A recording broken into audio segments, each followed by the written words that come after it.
किसी भी सुंदर व्यवस्थित शहर की एक यातायात सबसे बड़ी पहचान होती है। जब सुंदर व्यवस्थित यातायात होता है तो निश्चित तौर पर उस शहर की सुंदरता बढ़ जाती है, उस शहर का विकास दिखता है कि आखिर शहर का विकास किस तरह से हुआ है। और ख़ासकर जब शहर पर स्मार्ट सिटी स्लोगन लगा हो, यानी कि शहर को स्मार्ट सिटी घोषित कर दिया गया हो, स्मार्ट सिटी के तहत उस पर विकास कार्य किए गए हों, लेकिन जब उस शहर की यातायात व्यवस्था बदहाल हो तो निश्चित तौर पर प्रशासन पर, जिम्मेदारों पर सवाल उठना लाजमी है। और जब प्रशासन इस पर किसी प्रकार का ध्यान नहीं देगा, इस यातायात व्यवस्था को सुचारू करने के लिए, व्यवस्थित करने के लिए कोई खास कदम नहीं उठाएगा, तो उसके बाद जब आम आदमी को किस तरह की परेशानियों का सामना करना पड़ेगा, यह है आप और हम अच्छे तरीके से जानते हैं। बता दूं, इस वक्त मैं जबलपुर के रानीताल चौराहे पर मौजूद हूँ। आप मेरे पीछे जो है व्यस्ततम चौराहा देख रहे हैं, शहर का एक प्रमुख व्यस्ततम चौराहा है, जहाँ पर कि हज़ारों वाहन, चाहे वो दुपहिया वाहन हो, चार पहिया वाहन हो, दिन भर में यहाँ से आवागमन करते हैं। यह जो आपको ऊपर जो फ्लाईओवर ब्रिज दिख रहा है, इस फ्लाईओवर ब्रिज के बनने के पहले यहाँ पर चूँकि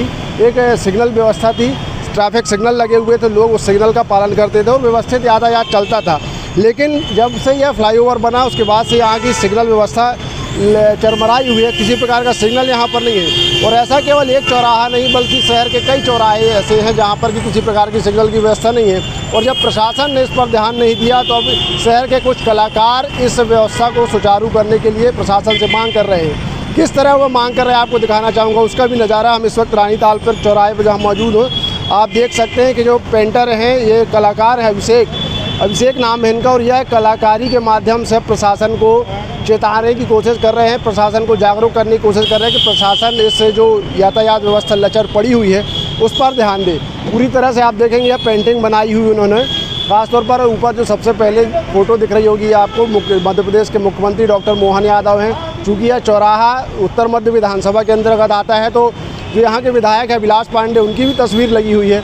कलेक्टर दीपक सक्सेना और पुलिस अधीक्षक संपत उपाध्याय के साथ साथ बीच में इन्होंने यमराज का फ़ोटो लगाया हुआ, और नीचे एक घटना से जो घायल व्यक्ति है उसकी भी तस्वीर उन्होंने अपनी कलाकारी के माध्यम से प्रदर्शित की। और उसके साथ ही आपको दिखाना चाहूँगा कि तमाम प्रकार के जो स्लोगन आपको दिखाई देंगे।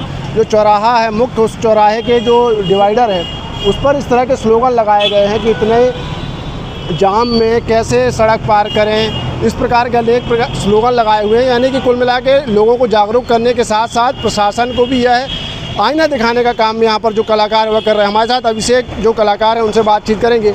किस तरह से इस जो पेंटिंग आपने बनाई, ये ख्याल आया और क्यों इस प्रकार की पेंटिंग आप बीच चौराहे पर बना रहे हैं? जबलपुर के सारे चौराहों में सबसे व्यस्तम चौराहा रानीताल चौराहा है। यहाँ 2, 4, 5 मार्ग नहीं, पूरे 9 मार्ग आने जाने करके मिलते हैं। और यहाँ की अराजकता ऐसी है कि आप निकल नहीं सकते यहाँ से, न जाने कौन सा वाहन कहाँ से आ जाए और आप दुर्घटनाग्रस्त हो जाएं। काफ़ी खतरनाक चौराहा है ये। कैसे आपको एक ख्याल आया कि एक पेंटिंग बनाना है और प्रशासन को चेताना है? मैं खुद निकलता हूँ यहाँ से तो मुझे डर लगता है, तब मुझे ख्याल आता है कि छोटे बच्चे, बच्चियाँ और महिलाएं कैसे निकलेंगी। इसलिए मुझे लगा कि मैं अपने पेंटिंग के माध्यम से शासन और प्रशासन को इस ओर ध्यान आकर्षित कर सकता हूँ। पेंटिंग में आपने तमाम अलग अलग मुख्यमंत्री, विधायक, कलेक्टर, एसपी की फ़ोटो लाई, तो इसके माध्यम से क्या एक संदेश देना चाह रहे हैं आप प्रशासन को? मुझे लगता है ये 4 लोग ही समस्या का समाधान निकाल सकते हैं। परमानेंट ना सही टेम्परेरी कोई व्यवस्था करें इस चौराहे में यातायात को सुगम बनाने हेतु। या तो चौराहे को बनाएं, सिग्नल लगा दें, कुछ नहीं तो 4 कांस्टेबल, 4 लोग पुलिस वाले ना हो, कम से कम यातायात को सुगम बनाए दें। तो छोटे छोटे स्लोगन भी आपने डिवाइडरों पर चिपकाए हैं, क्या संदेश दे रहा है स्लोगन आप? बहुत सारी चीज़ें लिखी हैं उसमें। विकलांग लोग हैं जो चल नहीं पाते, गरीब लोग हैं जो घिसट के चल रहे हैं, वो कैसे पार करेंगे, ये छोटे बच्चे कैसे पार करेंगे ये रास्ता। आपने इतनी सुंदर पेंटिंग बनाई है, प्रशासन को आके बात करें तो आईना दिखाने का काम किया है, क्या मांग करेंगे आप प्रशासन से अपनी पेंटिंग के माध्यम? नहीं, मैं आईना दिखाने वाला मैं कुछ नहीं होता हूँ, बस पेंटिंग के द्वारा मैं उनका ध्यान आकर्षण करना चाह रहा हूँ कि इस चौराहे के लिए कुछ करें। ऐसे रानीताल चौराहे के साथ साथ बात करें शहर में और भी बहुत से ऐसे चौराहे जहाँ पर इस तरह की अराजक यातायात व्यवस्था है, उसको लेकर भी क्या कहेंगे आप, क्या मांग करेंगे प्रशासन? हो सकता है मुझे देख के, मेरी पहल देख के बाकी लोगों को भी लगे, जनप्रतिनिधि सभी जगह हैं, वो अपने अपने क्षेत्रों में अपने अपने चौराहों को सुगम बनाएं।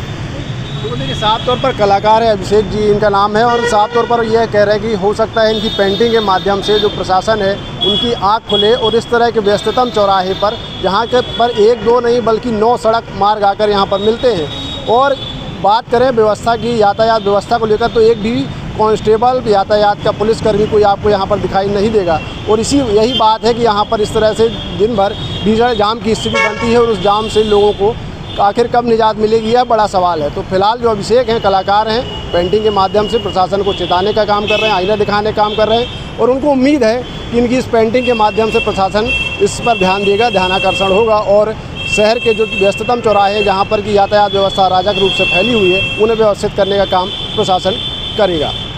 कैमरामैन सतीश राठी के साथ धर्म गौतम, IBC 24 जबलपुर।